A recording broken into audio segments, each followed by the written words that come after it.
அப்படின்னு வந்து பார்த்தீங்கன்னா நம்மளோட தங்கச்சி கேட்குறாங்க. ஸோ இப்போ வந்து பார்த்தீங்கன்னா நீ சூப்பர் நல்ல ஒர்க் பண்ணியிருக்க, இப்போ நீ வந்து கார்டனுக்கு ஈஸியாக போகலாம். ஏன்னா இப்போ நம்ம ஸ்டெப் மதர் வந்து பார்த்தீங்கன்னு வச்சோங்களேன் டோரை உடச்சிட்டு ஓடுறாங்களே, ஸோ அதனால அந்த டோர் உடஞ்சிருச்சு. ஸோ இப்போ நமக்கு வந்து பார்த்தீங்கன்னு வச்சோங்களேன் அந்த கார்டன் போகிறதுக்கான ஒரு வழியை வந்து பார்த்தீங்கன்னு வச்சோங்களேன் ஓப்பன் ஆயிருக்கு.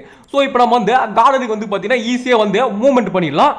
ஆத்தி இங்கே பாருங்களேன் இந்த ஸ்டெப் மதரை எவ்வளோ பெரிய ஓட்டு எங்க இங்க பாருங்க கால் தரத்தை பாருங்களேன் எங்க இவ்வளோ பெருசாக ஆகும். அது கொஞ்சம் அதுகிட்ட கொஞ்சம் அலர்ட்டாக தான் இருக்கும்னு நினைக்கிறேன். சரி நம்ம கொஞ்சம் அலர்ட்டாகவே இருக்கலாம். என்னது இது ஃபிஷிங் ராடு. ஓகே இப்போ நம்ம வந்து பார்த்தீங்கன்னு வச்சுக்கோங்களேன் இந்த ஃபிஷிங் ராடு பண்ணுறதுக்கு 3 பொருள் தேவை. ஸோ 1 கிடச்சிருக்கு.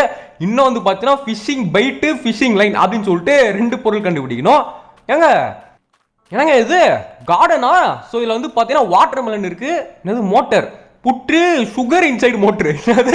ஏங்க மோட்டருக்குள்ள போய் சர்க்கரையை போடணுமா? என்னையா அது வித்தியாசமா இருக்கு.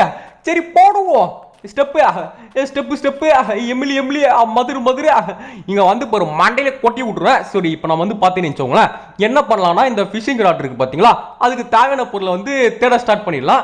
ஓகே இந்த ரூமில் என்ன இருக்கு எஸ்குசுமி எனி திங் அது ஃபிஷிங் பைட்டு போட்டு. ஓகே இப்போ நமக்கு வந்து பார்த்தீங்கன்னா ஃபிஷிங் பைட்டு கிடச்சிருக்கு. அடுத்து ஃபிஷிங் அது பண்ணாராது லைனா. ஸோ இதை வேற தேடணும். இதை வேற எங்க வச்சிருக்கானுங்க தெரியல. ஏங்க காயின் இது ஆக்சுவலி எடுத்து வச்சுக்கோங்க. இது எதுக்கு நான் சொல்றேன் ஓகேவா கொஞ்சம் வெயிட் பண்ணி பாருங்க. அவங்க சொன்னா இப்போ சொன்னா புரியாது அதனால. ஸோ இந்த காயின் கிடச்சிச்சுன்னா கொஞ்சம் எடுத்து வச்சுக்கோங்க. நெக்ஸ்ட் வந்து பார்த்தீங்கன்னு வச்சுக்கோங்களேன் எனக்கு ஃபிஷிங் அந்த இது கிடைக்கவில்லைங்க. ஃபிஷிங் லைன் வந்து பார்த்தீங்கன்னா எங்கேயுமே கிடைக்கல. சரி இங்கே வச்சிருக்கான்னு பார்க்கலாம். ப்ளீஸ்ரா ஃபிஷிங் லைன் மட்டும் கொடுக்குறா. ஏன்டா கயிறு தானே வேணும் உனக்கு. இங்கே இருக்க துணியை சுற்றி கயிறை யூஸ் பண்ண கடுப்பேத்துறா. உனக்கு ஃபிஷிங் லைனே தான் வேணுமா? சரி இங்கே